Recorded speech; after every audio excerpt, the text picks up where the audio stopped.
What if you do not find God because you are still too full of yourself, full of thoughts, full of fear, full of images others have made of you, full of desires that drive you, full of voices that no longer let you fall silent? This inner noise is not new. It is not only modern, it is ancient, human. And it was already there centuries ago when Meister Eckhart tried to understand the soul. A medieval German preacher, a mystic, a man who spoke about God not as something the human being can possess, but as the one before whom the soul must become empty. His words are old, but the wound they touch is still alive. Because Eckhart does not only ask, "What do you believe?" He asks, "What still possesses you?" He says, "Truly poor is the one who wants nothing, knows nothing, and has nothing." A sentence that sounds harsh. Yet Eckhart is not speaking of someone who despises life. He is speaking of a soul that no longer holds anything before God. No claim, no possession, no image with which it wants to limit God. Perhaps this is the great confusion of our lives. We think every emptiness is a lack. But some emptiness is not a wound. Some emptiness is an invitation, for within every human being there is an innermost room, still, empty, ready. This room is not empty because God is far away. It is empty because it is meant for God. And perhaps the path to God does not begin where we keep searching for more, but where we become still enough to receive. The human being tries to fill himself with work, with images, with news, with entertainment, with success, with people who are supposed to tell him who he is. He fills his days so that silence cannot reach him. He fills his thoughts so that emptiness will not receive a name. Yet everything he fills himself with eventually grows silent. The film ends. The applause fades. The message has been read. Possession loses its shine. Then it returns. This quiet emptiness, not always as pain, sometimes only as a shadow beneath everything he does. As if something within him was saying, "This is not it yet. You have not arrived yet. You are not home yet." Perhaps this is exactly where Meister Eckhart begins. For Eckhart does not only see the outer unrest, he sees the deeper bondage. The human being is not only full of things, he is full of himself, full of ideas, full of desires, full of images he feels he must protect, full of an I that does not want to let itself go. And even the ego can turn God into something it wants to possess. It can pray and still be seeking itself. It can speak of humility and still want to be admired. It can seek God, but only in order to be confirmed. Then even what is holy is touched by self-will. That is why Eckhart does not only ask, "What do you possess?" but, "What possesses you?" For not everything that fills the human being gives him life. Some things only fill the room in which God wanted to become audible. Perhaps the human being is not far because God is silent. Perhaps he is far because so much within him speaks that he no longer recognizes the silence. Yet this emptiness is not the nothingness the human being fears. Meister Eckhart is not speaking of a soul that grows cold, not of a heart that feels nothing anymore, not of a life that turns away from the world. To become empty does not mean to become less human. It means to become freer, freer from the self-will that wants to direct everything, freer from the images we mistake for truth, freer from the fear of being lost without possession and control. To want nothing does not mean to have no path anymore. It means no longer being ruled by every desire. To know nothing does not mean to despise the mind. It means not imprisoning God inside concepts. To have nothing does not mean to hate the world. It means holding nothing before God, not even our own image of piety. For even what is holy can be touched by the eye. The human being can seek God like a possession, like an answer that belongs to him, like a comfort that should always be available. But God is not an object in the hands of man. God is the one before whom the hands become empty.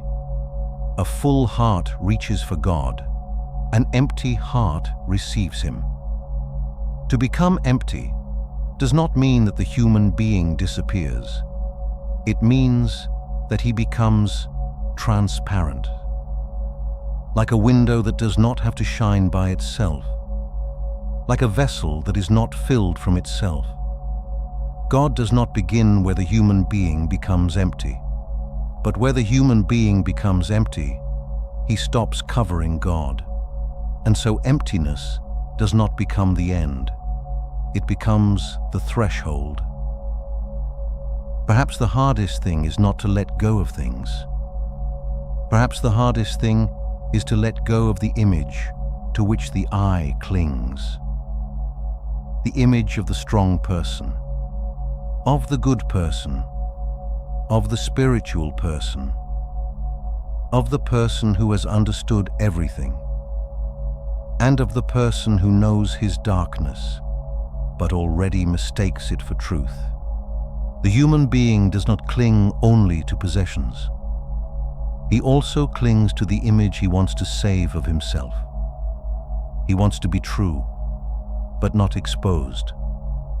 He wants to be close to God, but not lose control.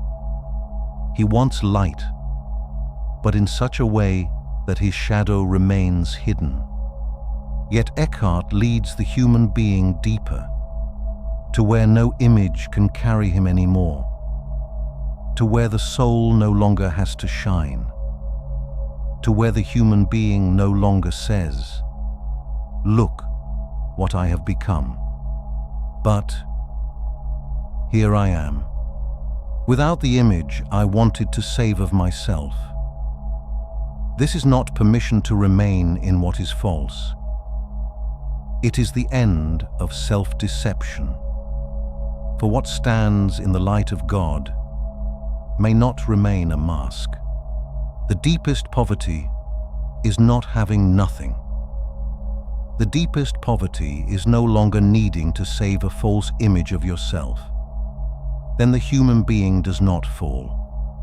Only what he mistook for himself falls away. His pride, his disguise, his hidden fear of not being enough. And perhaps this is where freedom begins. Not where the human being excuses himself, but where he stops possessing himself. A soul that becomes simply true before God does not become smaller. It becomes freer, not free from responsibility, but free from the lie that held it captive. When the human being becomes empty, not simply nothing remains. A room opens, a silent room, deeper than every thought, quieter than every prayer that still needs words. Meister Eckhart speaks of that depth in which the human being no longer reaches for God, but becomes still enough to be touched by God. For God does not first have to enter the soul as if he had been far away. The human being only has to stop covering God's nearness. It is not the human being who seizes God. The human being is seized. It is not the ego that brings God forth. The ego only becomes still enough for God to work. For the ego wants to possess God, but the soul learns to receive. The ego searches for signs, for a voice that stills its doubts, for a light it can possess. But the soul becomes quieter than every question. It sinks into that inner room where nothing has to be held anymore. There, the human being stops reaching for God. He becomes open, empty, receiving. And in this hidden silence he recognizes, it is not I who found God. I was found. Perhaps this is the inner room of which Eckhart speaks. Not a place of stone, not a thought, not a feeling that can be held, but a depth within the human being where everything false falls silent. And precisely there, God's light can begin to work. Not because the human being has become great, but because he has stopped placing himself at the center. God does not work where the ego exalts itself. God works where the soul becomes open. Perhaps this is the silent truth Meister Eckhart places before the human being. You do not have to become fuller in order to come closer to God. You have to become emptier. Not empty of love, not empty of responsibility, not empty of life, but empty of what separates you from God. Empty of the image you want to save. Empty of the noise that occupies your soul. Empty of the desire to possess God, instead of allowing yourself to be held by Him. For perhaps God's nearness is quieter than the human being expects. Perhaps it does not wait where He triumphs, but where He stops defending Himself, where He no longer has to appear greater, where He becomes still, and perhaps the emptiness you fear is not your end. Perhaps it is the room in which God reaches you again. Before God, the soul does not become poor because everything is taken from it. It becomes poor because everything false falls away from it. And what remains is not nothing.